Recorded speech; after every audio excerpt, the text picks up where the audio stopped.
নমস্কার বন্ধুরা, sister tasty kitchen আপনাদের সবাইকে স্বাগত জানাই।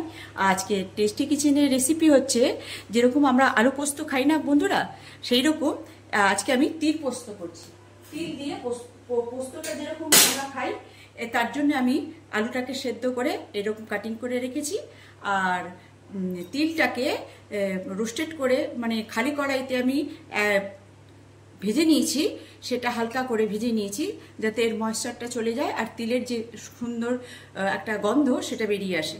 আর এর মধ্যে দিয়ে দিয়েছি একটু চিনি আর নুন আর কাঁচা লঙ্কা। এবার এটাকে মাখিয়ে আমি এই তেলটা গরম করতে বসিয়েছি, এটা ফোড়ন দিয়েই নামিয়ে নেব।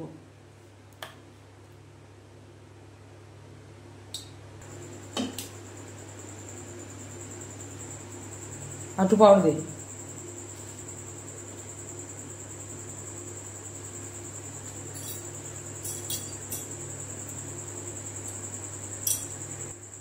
বন্ধুরা, এইভাবে আমি এটা এই তিলের সঙ্গে মেখে নিয়েছি।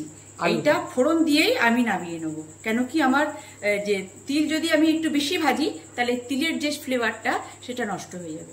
তো অনেক সময় আমরা তো পোস্ত, কাঁচা পোস্তও আমরা বেটে খাই, সেই টাইপেরই এটাও আমি এই ধরনেরই করে আমরা বাড়িতে করে খাই। সেই জন্য ভাবলাম তাহলে এইটা রেসিপি দেখিয়ে দিই যে কেমন সুন্দর লাগবে। এটা রুটিতেও খুব সুন্দর লাগবে, ভাতেও ভালো লাগবে। তো এটা এবার ফোড়ন দিয়ে দিচ্ছি।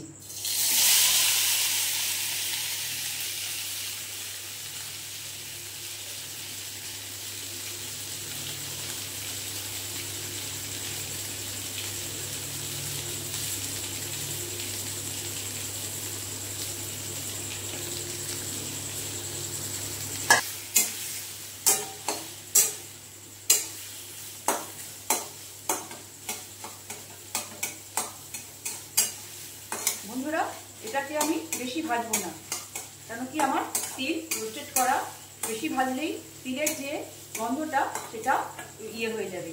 এই যে আমার আলু পোস্ত, তিল পোস্ত, এরকম তিল দিয়ে আমি পোস্ত করেছি। তো এটা রুটিতেও ভালো লাগবে আর ভাতেও ভালো লাগবে। নুন চিনি সব এর সঙ্গে মেশানো আছে। নুন চিনি আমি সব একসঙ্গে মিলিয়ে তারপরে মাখিয়ে এটা তেলে দিয়ে দিয়েছি। এবার হয়ে গেল আমার তিল পোস্ত।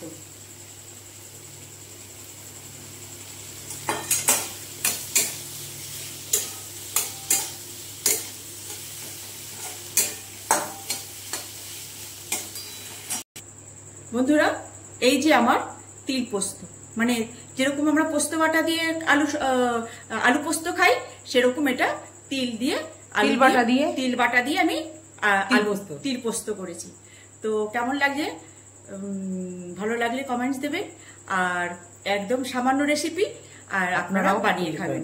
তো আজকের মতন এই আবার নতুন রেসিপি নিয়ে আসবো আপনাদের সামনে।